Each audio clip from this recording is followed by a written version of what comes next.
ho amin'izay rehetra malala an'Andriamanitra sady voantso no masina, ho aminareo anie ny fahasoavana sy ny fiadanana avy amin'ny Andriamanitra raintsika sy Jesosy Kristy Tompo. Amen. Anio alatsinainy 12 Mey, taona 1924, andro voalohany amin'ny herinandro ny fanahy masina, izay tarihin'ny sampana vokovoko manga, ny vondrona fototra laika ary ny sampana lehilahy kristianina.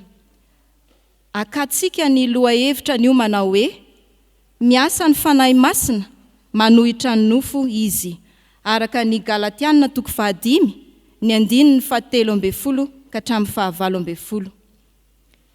Ny mpitandrina eto an-toerana andreno manana miarisoa no hitondra ny afatr'Andriamanitra amintsika amin'ity anio ity, koa faly miarabanao amin'ny anaran'ny Tompo ary mbola manonona ny fiadanan'i Kristy ho aminao sy ny ankonanao amin'ny asa fanompoana izay sahaninao mitaiza ny vahoaka an'Andriamanitra. Ndeha isika hitsangana hideran'Andriamanitra amin'ny famakiana ny Salamo 7:1, ny 1 ka hatramin'ny 5. Ny Salamo 7:1, ny 1 ka hatramin'ny 5. Amin'ny anaran'i Jesosy. Misaora an'i Jehovah ary fanahiko, ary izay rehetra atao anatiko misaora ny anarany masina. Misaora an'i Jehovah ary fanahiko, ary aza misy adononao ny fitahiany rehetra, izay mamela ny elokao rehetra, izay manasitrana ny aretinao rehetra, izay manavotra ny ainao tsy hidina ny andavaka, izay manarona famindram-po sy fiantrananao, izay mahavokisoa ny vavanao, ny fahatandranao mody indray toy ny an'ny voromahery. Amen. Iaraka hivavaka isika. Ry Andriamanitra rainay tsara indrindro, midera sy mankalaza anao zahay fa tafavory eto an-tranonao noho ny fitarihan'ny fanahy masina. Midera anao zahay ary manome voninahitra anao noho ny fitantananao ny fiainany tsirairay, ka afaka miombo-po amam-panahy indray eto amin'ny tempolinao masina. Tsapanay tokoa ny fitiavanao satria nomenao tombon'androm-pahavelomana izahay, ka tsy ataonao diso anjara amin'ny fahasoavanao isan'andro. Notehirizinao tamin'ny indrafonao zahay ka hatratra ity anio ity. Manoloana ny fahatsaranao anefa dia mahatsiaro tsy tanteraka teo imasonao, ka izany indrindra no ifonanay, angatahanay famelana avy aminao. Maro ireo fitondran-tena adala mbola iainanay, ka mahatonga hevitra manasaraka anay aminao. Kiseho tsy ho hitanao Tompo izany fahotanay izany, ary mangataka ny famindram-ponao izahay amin'ity anio ity, mba ho rakofanao amin'ilay ranao soa izay Jesosy Kristy, ka ho vita fihavanana aminao tokoa. Hatreo feno izao fanompoana masina izao, mba tena hiasa ty anay tokoa ny fanahinao masina, hitarika anay ka ahafahanay manohitra ny nofo tokoa, mba ho kristianina mendrika ny anaranao izahay. Mino izahay fa manatrika anay tokoa ianao Tompo, ka manome anay aim-panahy vaovao indray. Ny fanahinao masina ne hanoranay sy ampahazavanay hatrany, mba tsy handehananay amin'ny lalan-diso. Dia momba anay mandrakiriva ianao Jesosy Kristy, mandra-piavinao eny amin'ny rahon'ny lanitra. Asandratra izany vavaka izany amin'ny anaranao Jesosy Kristy Tompo. Amen. Manonona ny fahasoavan'ny Tompo amintsika mpianaka amin'ny finoana miditra amin'izao alatsinainy ao anatin'ny herinandro ny fanahy masina izao ry havany, ary manonona ny fiadanan'ny Tompo an'ny ankizy sy ny tanora tonga eto ankehitriny. Hivavaka isika. Tompo, fantatrao ny momba anay ankizy sy tanora ary te hiresaka aminay indray ianao, dia ataovy mifankahazo resaka aminao izahay amin'ny alalan'ny fanahy masina miasa ao anatin'ny tsirairay sy eto anivo ny fiangonanao. Mitenena fa miaino izahay Tompo amin'ny anaran'i Jesosy. Amen.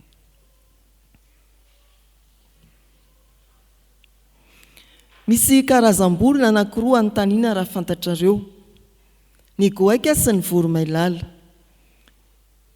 Miloko inona ny goaika? Inona ny lokon'ny goaika? Inona ny lokon'ny voromailala? Fotsy na mainty sy fotsy. Dia atao hoe voromailala fotsy ity ho resahana ity. Ny Galatiana toko 5 andininy 17 tapany voalohany no irena ny afatr'Andriamanitra ho anareo ankizy sy tanora. Galatiana toko 5 andininy 17 amin'ny anaran'i Jesosy manao hoe fa ny nofo manohitra ny fanahy ary ny fanahy manohitra ny nofo mifanohitra izy roa. Ny nofo manohitra ny fanahy manohitra ny nofo mifanohitra izy roa. Tafaradalana ho ny dadabe sy ny zafikeliny dia nyresaka izy manao hoe orsea ato anatiko ato misy biby anankiroa miady. Ahoana? Biby anankiroa miady dia ahoana zany? Inona sy inona avy? Ny anankiray maintimainty ny lokony ary masika be, donga kanina, tezi-dava. Ny anankiray fotsifotsy ny lokony, tsara fanahy, be fitiavana, tia mizara, miady ao foana izy ireo. Dia iza mandresy ry dadabe? Zay omeko hanina betsaka ny mandresy. Hay ve? Fa toy izany koa ny fiainantsika ankizy sy tanora, amin'ny maha kristianina antsika, mbola olombelona isika, dia izao misy ery anankiroa miady ao amintsika, ny nofo sy ny fanahy, mifanohitra izy roa hoy ny soratra masina. Ka izao zay omenareo hanina betsaka no matanjaka. Inona ny sakafom-panahy? Ny tenin'Andriamanitra ao anatin'ny vavaka. Rehefa be vavaka sy tia soratra masina isika dia mandresy ny fanahy. Raha toa kosa ka tsy miraharaha vavaka sy soratra masina isika dia mandresy ny nofo. Fahanantsika ny sitrapontsika ny tenantsika dia mandresy ny nofo.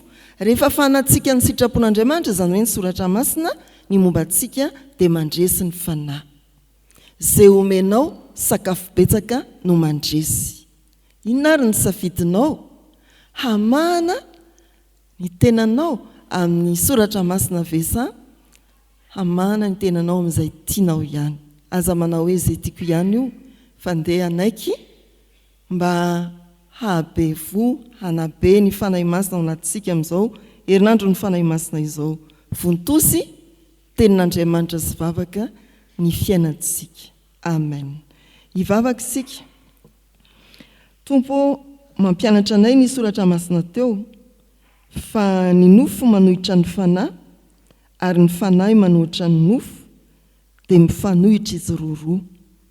Fa nazavaina taminay koa izany fa raha be soratra masina ny fiainanay, tia miaino sy mandinika soratra masina izahay, dia andresy ny fanahy na dia manohitra mafy aza ny nofo. Raha mampanjaka ny sitrapona ihany izahay dia tsy hanjaka ny fanahy masina. Omeo anay Tompo ny fahasoavanao mba hitiavanay ny teninao, ny soratra masina, ahafahanay mahafantatra sy mahatsapa ao anatinay fa mandresy ny fanahy masina ary miaina fiainana miaraka aminao Kristy izahay. Dia jereo reny fiainana isanandro miaraka amin'ny ray aman-dreninay any atokantrano mba ho fifaliana fandresen'ny fitiavana trano. Jereo ny fiainanay andavanandro miaraka amin'ny mpiara-mianatra mba ho fandresen'ny habadona no ny asan'ny fanahinao masina, mba ho resin'ny tsy fahaizana no ny asan'ny fanahinao masina. Dia mamalia ny vavakay Tompo amin'ny anaran'i Jesosy. Amen. Iomby ny vavakantsika ry havana. Ry Jehovah Andriamanitra ranezany an-danitro, misaotra anao zahay raha mbola afaka hamaky sy hiaino ny teninao. Ny teninao izay tsara lavitra noho ny volamena sy mivatosoa sarobidy, kanefa dia omenao anay mamaim-pona. Mideranao zahay, mankasitraka anao noho izany fitiavanao izany. Mangataka izahay mba hiasa aminay ny fanahy masina, eo ampamakiana sy eo ampianona ny teninao, ka ho mamy toy ny tantelo ambavanay ny teny, ary ho toy ny vokitsoka sy vokitavy izahay. ary hotarihan'ny fanahy masina izahay hiaina ny afatra masina ka mba hompiainy mpakatoa tokoa. Ny mpanomponao izay voafidinao hitondra ny afatrao dia ho feno ny fanahy masina, hiasan'ny fanahy masina ka ianao no heninay sy hitanay rehefa miteny ny afatra masina izy. Ilay satana fahavalo tsy mampifantoka, manakorontana dia tsy hanana anjara eto, tsy ahitahirika eto, fa aoka ny fanahy masina no hitarika anay fiangonanao amin'izay rehetra ataonay eto ho voninahitry ny anaranao irery ihany. Amin'ny anaran'i Jesosy tomponay no ivavahanay toy izany. Amen.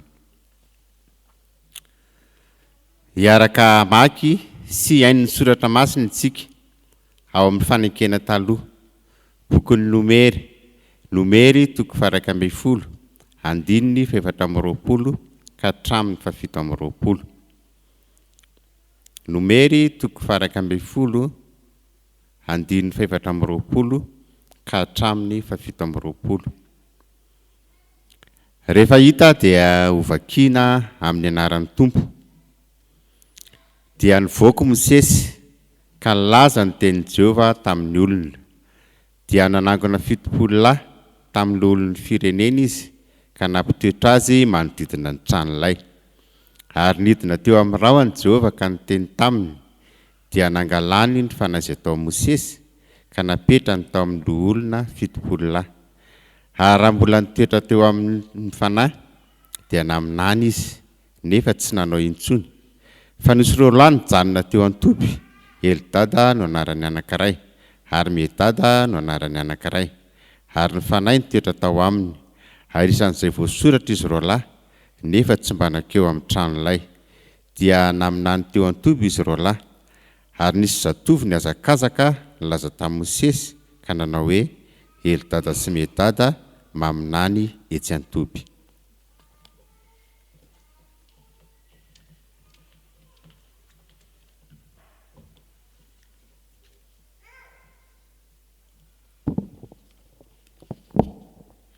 Ho tohizantsika amin'ny famakiana ny soratra masina ao amin'ny fanekena vaovao, filazantsara araka ny Lioka toko 220, andininy 19 ka hatramin'ny 20. Lioka toko 220, andininy 19 ka hatramin'ny 20. Ary faranantsika amin'ny famakiana ny soratra masina ao amin'ny epistily ho an'ny Galatiana toko 5, andininy 17 ka hatramin'ny 19.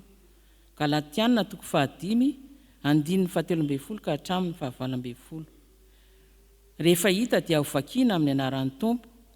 Falazaiko aminareo, na zovo no manaika eo anatrehan'ny olona, dia ekeny ny zanak'olona kosa izy eo anatrehan'ny anjelin'Andriamanitra. Fa izay manday eo anatrehan'ny olona, dia ho lavina kosa izy eo anatrehan'ny anjelin'Andriamanitra.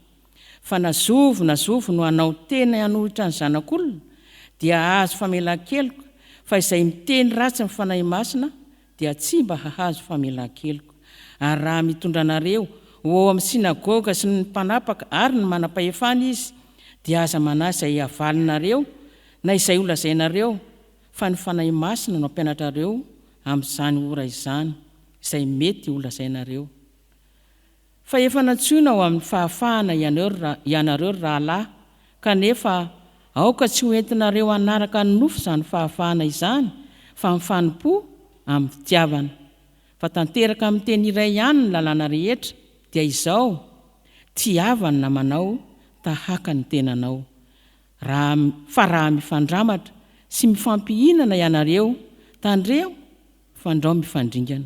Fa hoy izao: mandehana araka ny fanahy, dia tsy hatanteraka ny filany nofo ianareo. Fa ny nofo manohitra ny fanahy, ary ny fanahy manohitra ny nofo, ary mifanohitra izy roa, mba tsy ahazonareo manao izay zavatra tianareo. Fa raha tarihin'ny fanahy ianareo, dia tsy mba ambanin'ny lalàna. Amen. Ray masino, manamasinanay amin'ny fahamarinana, ny teninao ny fahamarinana. Amen. Mbola tononona amintsika indray ny fahasoavana sy ny fiadana avy amin'ny fahalalana tsara n'Andriamanitra, tsy izy tompontsika. Ny fanahy masina ry havana hiasa ao amintsika, hatakarantsika ny votoaty ny loha hevitra hoe miasa ny fanahy masina manohitra ny nofo izy. Miasa ny fanahy masina manohitra ny nofo izy. Ao amin'ny Galatiana 5 ny 17 hatramin'ny 17 no iarahantsika amin'izany loha hevitra izany. Bokin'ny Galatiana dia nosoratan'i Paoly mba ho fananarana, ho fiambenana ny kristianina tao Galatia izay notafian'ny fampianaran-diso milaza fa tsy ampy ny asa-pamonjena nataon'i Kristy izy maty sy nitsangana tamin'ny maty, fa tsy maintsy ampiana ny lalàna jiosy zany ho fanamarinana. Tsy maintsy manatanteraka ny lalàna ny olona vao azo amarinina na dia efa nanaiky ny famonjena vitan'i Kristy teo amin'ny azo fijaliana sy ny herin'ny fitsanganany tamin'ny maty azy. Tsy Jesosy Kristy fotsiny fa Jesosy Kristy ampiana ny lalàna. Manoratra i Paoly apôstôly hamerenana indray ny kristianina tao Galatia ny amin'ny hoe Jesosy ampy ho famonjena. Jesosy tsy ampiana dia tanteraka aminareo ny famonjena. Fanahy masina manohitra ny nofo izy. Anisan'ny asan'ny fanahy masina ao amintsika mino ny fanoherany ny nofo. Izany dia milaza ety am-piandohany fa tsy ahatohitra ny nofo isika handeha mba ny lohantsika zao ny fitenenana raha tsy ao ny fanahy masina. Ndeha ho vavahantsika aloha ny hoe ny nofo sy ny fanahy. Inona moa ny atao hoe nofo?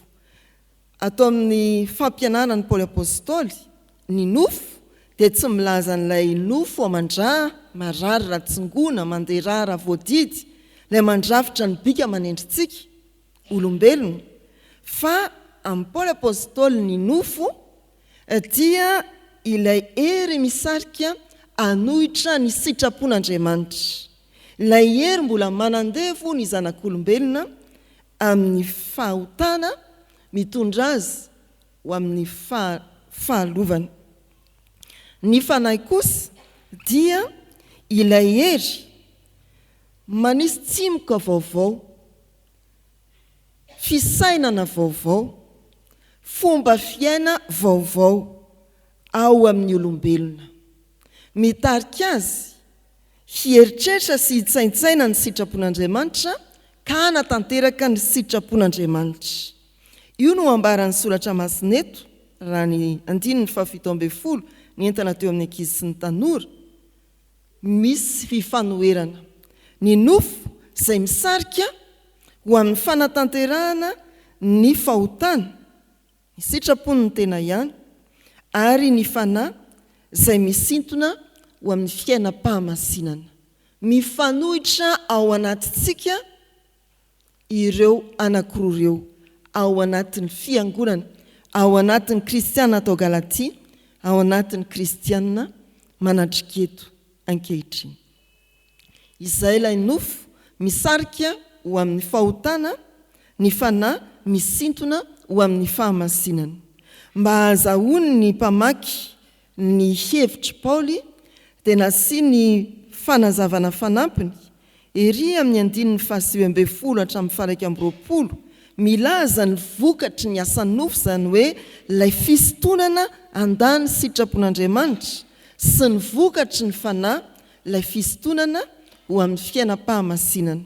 Raha vakiana vetivety dia manao hoe amin'ny anaran'ny tompo ery amin'ny 9:20 fa miariary ny asan'ny nofo dia izao: fijangajangana, fahalitoana, fijejojejoana, fanimpotsampy, fanaovana ody ratsy, fandrafiana, fifandirana, adilahy, fiafinafonana, fifampiandaniana, fisarahana, fitokoana, fialonana, fahamamona, filalaovan-dratsy, ary ny toy izany izay lazaiko aminareo raha teo, tahaka ny voalazako fahiny koa fa izay manao izany dia tsy andova ny fanjakan'Andriamanitra.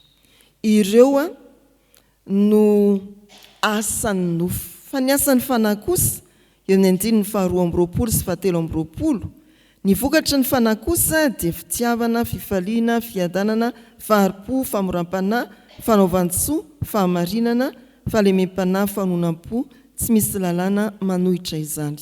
Raha kapoka dia ny hoe ny asan'ny nofo dia mitondra faharavana eo amin'ny fihavanana, eo amin'ny nofon'ny olona. Ny asan'ny fanahy kosa dia mandravina fihavanana ary mahatomombana ny nofon'ny olona. Izay ilay nofo sy fanahy.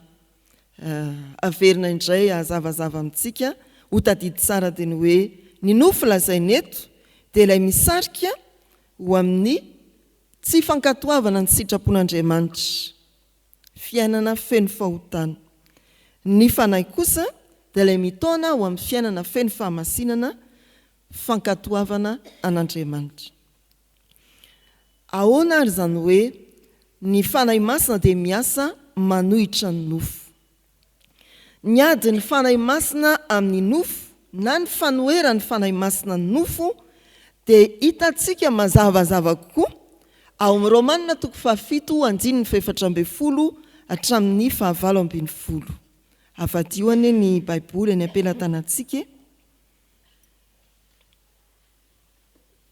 Ndeha raha tsika mamaky amin'ny anaran'i Jesosy zany, Romanina 7:7 hatramin'ny 9:20. Ny adiny fanahy sy ny nofo. Amin'ny anaran'i Jesosy manao hoe fa fantatsika fa araka ny fanahy ny lalàna, fa izao kosa nofo namidy ho andevon'ny ota. Fa izay ataoko dia tsy fantatro, fa tsy izay sitrako no ataoko, fa izay alako no nataoko. Fa raha manao ny sitrako aho dia manaiky fa tsara ny lalàna, ary amin'izay tsy izaho intsony no manao izany, fa ny ota izay mitoetra ato anatiko. Fa fantatro fa tsy misy zavatra tsara mitoetra ato amiko dia ato amin'ny nofoko, fa ato anatiko ihany ny fikasana, saingy ny hahatanteraka ny tsara no tsy ato. Iza no manoratra ny Romanina? Paoly apôstôly. Manahoana ny fiainam-panahin'izany Paoly apôstôly? Ny bokin'ny Romanina moa dia nosoratan'ny Paoly tamin'ny 10 misionerany 7 tokotokony tany amin'ny 7:50 taonan'i Kristy. Izany hoe raha ataony kajikajy dia izy efa nandray ny fiantsoana nombany ny fiovam-po manodidina ny 5:20 taona teo. 5:20 taona ny fiovam-po, Paoly apôstôly mametraka izao taratasy izao, mikikika ny hoe miady ny nofo sy ny fanahiko. Mandinika sasany dia milaza hoe tsy milaza ny tenany Paoly ao, fa milaza ny kristianina amin'ny ankapobeny. Fa na tsy izy ny lazainy na ny kristianina amin'ny ankapobeny dia tafiditra ao ihany izy satria kristianina. Ny kristianina zany dia voarafitra amin'ny ara-panahy satria izy efa niova fo, manana ny voalohany vokatry ny fanahy, fa mbola miraikitra ao amin'izany maha-kristianina zany koa ny nofo, ilay fitaoman'ny ota. Ahoana ary? Ny olona niova fo dia olona, zao moa ririnina dia andao resana hoe double face, olona anankiroa. Lafiny iray dia faly satria voavonjy ary miaina amin'ny fahasoavan'Andriamanitra. Lafiny faharoa kosa dia ilay olona mpanota mbola misy mariky ny fahalavona araka ny Genesis 3 izay ny fandovana isan-taranaka mandraka ankehitriny. Ireo no miaraka ao anatin'ny olona niova fo, fifaliam-pamonjena ny fahasoavan'Andriamanitra, fa ny mariky ny mahampanota ny fandovana tamin'ny Adama sy Eva. Araka izany dia safidy roa koa no ao amintsika zanak'olombelona. Ny 5:10 sy 7:10 amin'izay ny vakiana teo dia averina indray vakiana amin'ny anaran'ny Tompo hoe fa izay ataoko dia tsy fantatro, fa tsy izay tsy sitrako no ataoko, fa izay alako no nataoko. Fa raha manao izay tsy sitrako aho dia manaiky fa tsara ny lalàna, ary amin'izany dia tsy izaho intsony no manao izany, fa ny ota izay mitoetra ato anatiko. Mizara roa ny safidy. fa ny mahery vaika ao anatin'ny mpino ao anatin'izay efa niova fo dia ilay fironana amin'ny sitrapon'Andriamanitra tsy afaka nefa izy mbola eo ny nofo ary izay ilay ady ny fanahy amin'ny nofo. Izao ny fampahirezana ho antsika ao anatin'izao 5:17 izao, rehefa ianao no mieritreritra marary anaty noho ny tsy fahatanterahano ny sitrapon'Andriamanitra dia tadidio fa ao aminao izay ny fanahy masina. Nanao zavatra tsy araka ny sitrapon'Andriamanitra ianao na mirona amin'izany zavatra tsy araka ny sitrapon'Andriamanitra izany nefa mahatsiaro marary ao anatinao dia mifalia fa miasa ny fanahy masina, miady amin'ny nofonao izy, te hampandresy anao izy. Tsy hoe miala aminao ny fanahy masina satria mirondrona ny lafiny ara-nofo, te handany sitrapon'Andriamanitra ianao manoloana ny fakapanahy. Amin'izay ahatsiarovanao indrindra fa mafy ny adinao dia ao ny fanahy masina. Miasa amin'ny mino ny fanahy masina manohitra ny nofo izy. Eo anisan'ny hafantarana hoe atao anatiko ny fanahy masina satria manaintana sy mikikika aho fa miady amin'ny nofoko. Sarotra amiko ny andany sitrapon'ny tenako ary marary aho ny tsy hanaraka ny sitrapon'Andriamanitra. Dia ifandrohitaneo ny olom-bovonjy, ifandrohitaneo ny mpino, ifandrohitaneo izay efa niova fo. Ny fanahy manohitra ny nofo, fa miezaka manohitra ny fanahy ny nofo. Fa inona koa? Tsy izao fa ny ota atao anatiko no manao izany. Izany ravana tsy milaza hoe tsy diso ianao raha tafaroboka tany anatin'ny sitrapon'ny nofo, tena diso ianao. Saingy izao ny fiainantsika dia mitaky fahatokiana ny asa efa vitan'i Kristy ary izay ilay fampianarany Romanina. Efa voadio, efa nantsoina ho an'ny fahafahana.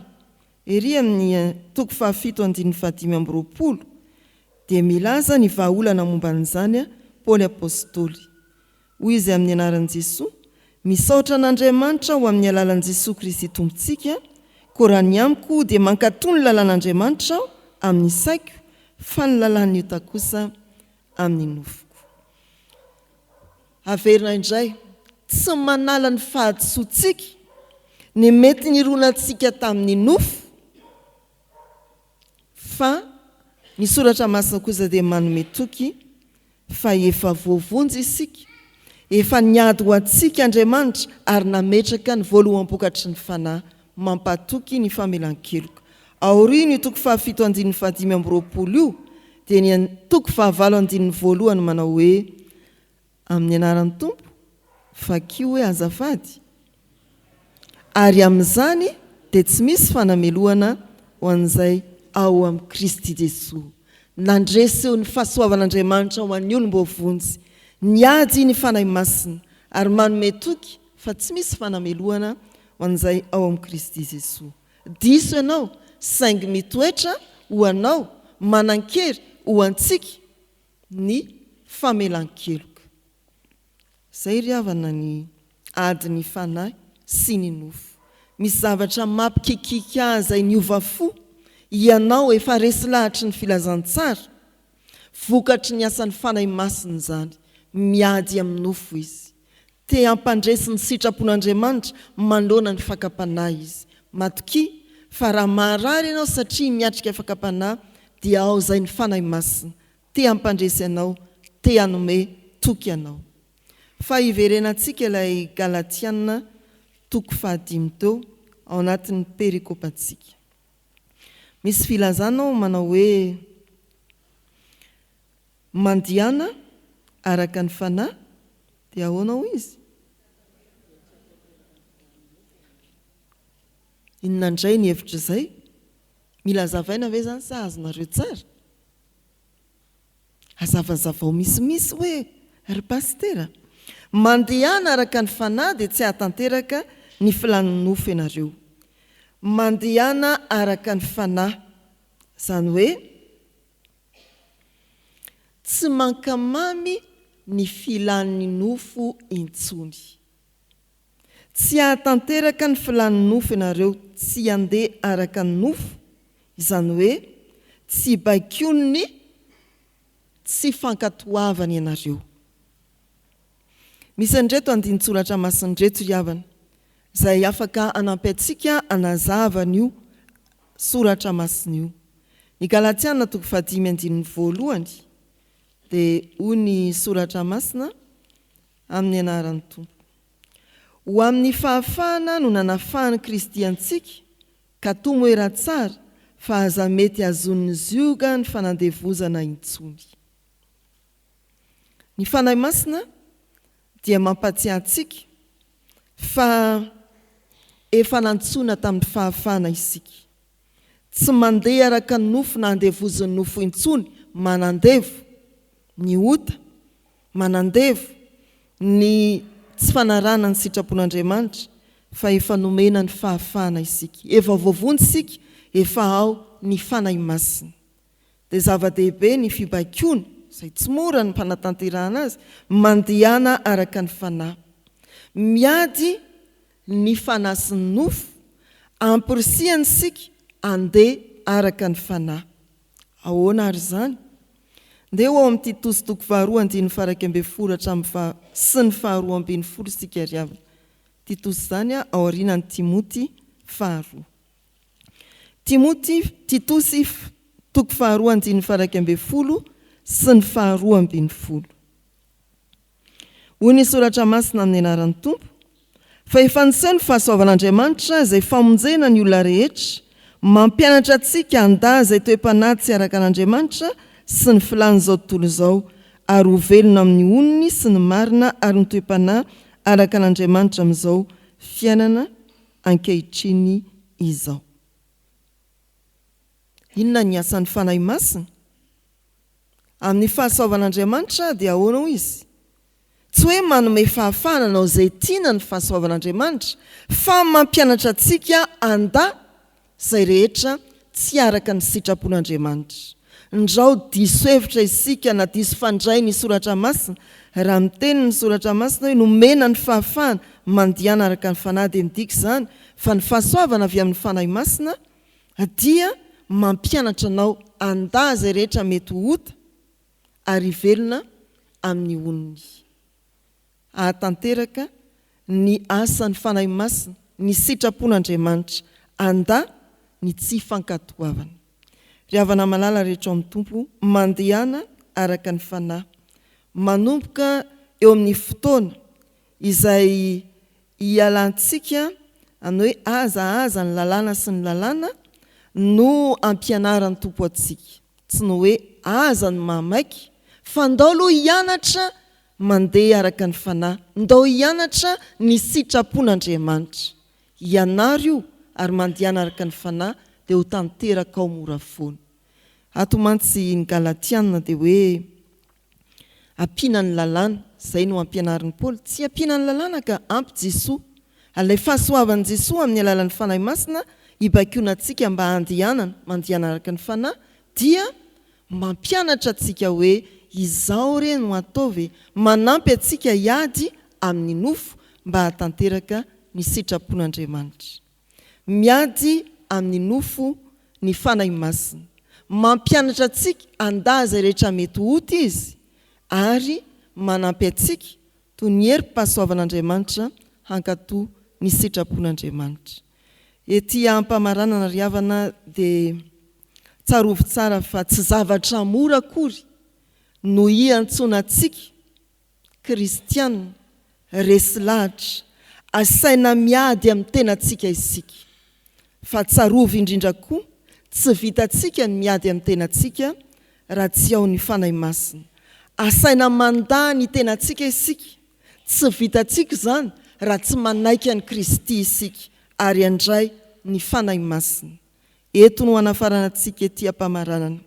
Ho tonga amin'ny fandresen'ny fanahy masina isika, anana fiainam-baovao, hiala amin'ny Galatiana 5:17 hatramin'ny 2:20 ny asan'ny nofo, fa ho tonga amin'ny vokatry ny fanahy, ny Galatiana 5:2 hatramin'ny 7:20. tsy fiainana mora ary havana ny fiainam-pahamasinana. Ny Romanina 7 izay anambaran'ny mpanoratra ny fijaliany ao anatin'ny fahatsapana ny adiny fanasin'ny nofo, dia vahan'ny Galatiana 5 sy ny Romanina 5. Matoki manome atsika ny voaloham-bokatry ny fanahy ny tompo ampandresantsika ny asan'ny nofo. Miasa ny fanahy masina ary manohitra ny nofo izy. Dia ho kristianina mandray ny fanahy masina, ahitohitra ny asan'ny nofo ane isika, andaza rehetra mety ho ota ary ho tonga amin'ny fankatoavana an'Andriamanitra. Ny teny ho tafatoetra ao anatintsika, ny voninahitra ho an'ny tompo. Amen. Ivavaka isika. Fanily ny tongotray sy fanazavana ny lalanay tokoa Andriamanitra ny teninao. Mazava aminay ankehitriny ary fantatray fa miasa ny fananao masina ka manohitra ny nofo izany. Ny fanahinao no mandravona ny fihavanana aminay, fa ny nofonay kosa tompo dia mitondra faharavana raha mandeha araka ny sitrapony nofonay izay. Ny fananao masina no manome hery anay, manome fiainana ao anay, ary indrindra mamelo-panantenana vaovao aty anatinay. Tsy afaka amin'ny herin'ny nofo nefa izay Andriamanitra, ary ny nofonay aza no ampanjakanay kokoa noho ny fanahinao. Fa tamin'ity anio ty Andriamanitra, dia nomenao toky sy fanantenana izay, fa mahery ny fananao masina, ary afaka manohatra izany filany nofonay izany. Meloko eo anatrehanao izay, noho ny amin'ny fampanjakanay be loatra ny nofonay, kanefa tompo manan-kery ny amin'ny famelan-keloko ny fananao masina rehefa mandeha sy manaraka ny fitarian'ny fananao masina izay.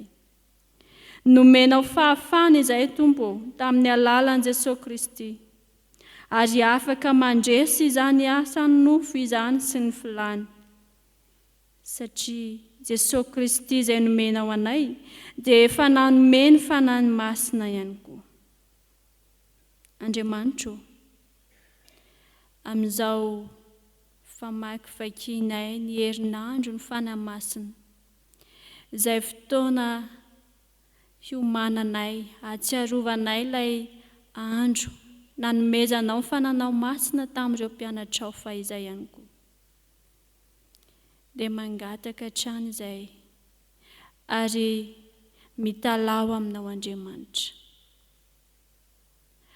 Ahoreno aty anatinay Andriamanitra ny fanantenana sy ny finoananao, indrindra ny fahatokiana ny hery ny fananao masina, ny fahatokiana ny fiasa ny fananao masina,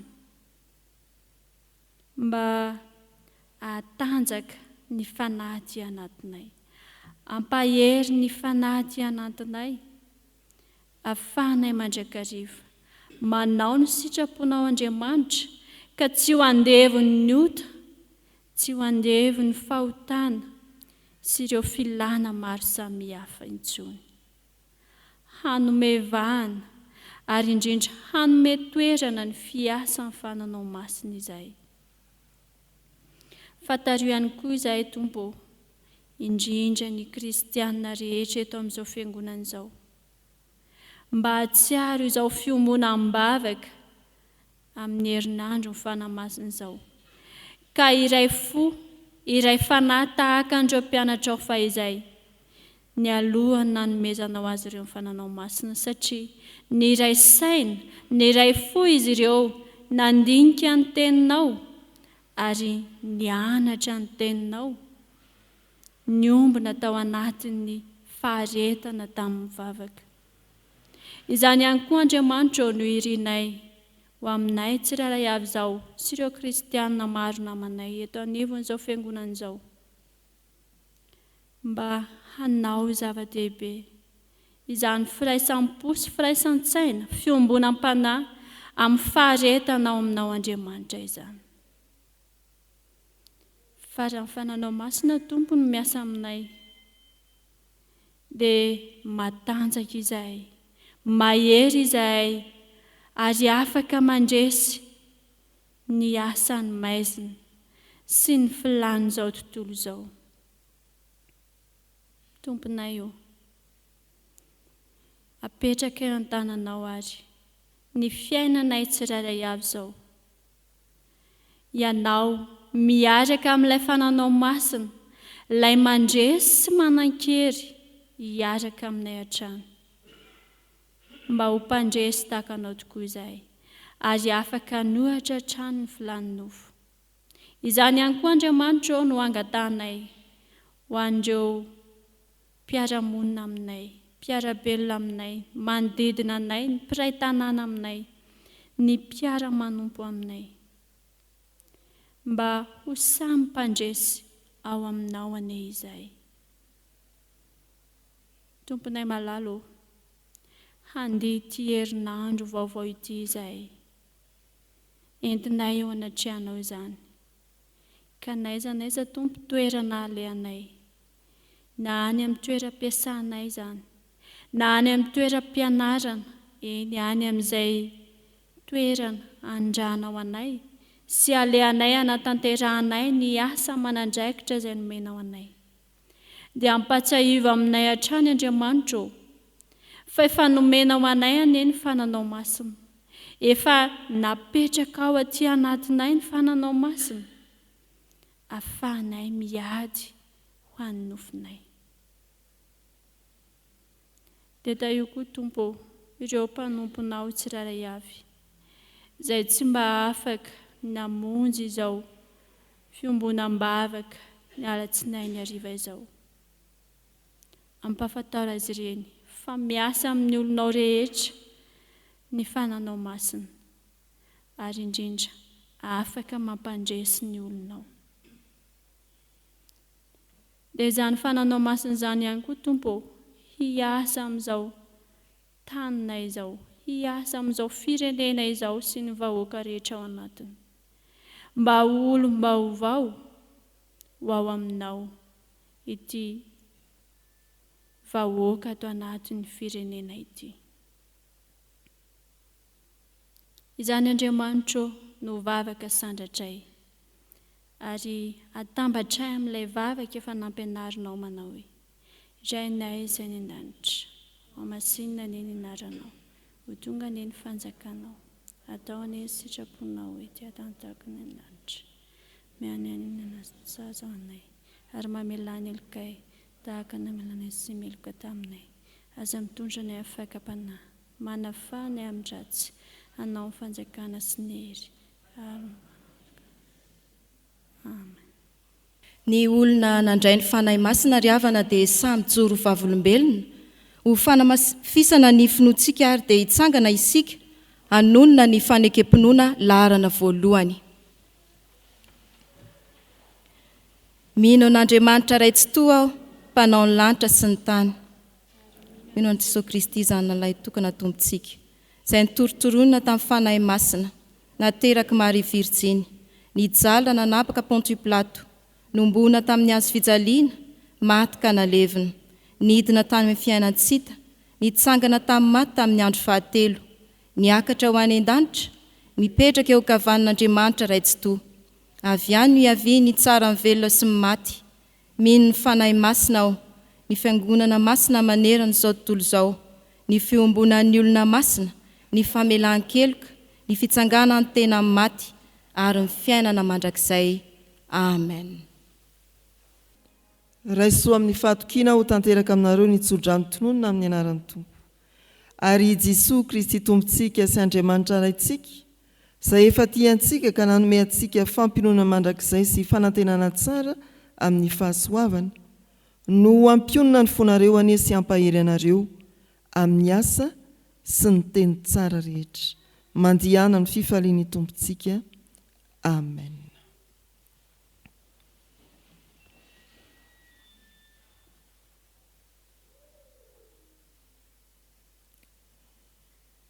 Ho an'Andriamanitra irery anany ny voninahitra, amin'ny anaran'ny Ray sy ny Zanaka ary ny fanahy masina. Amen.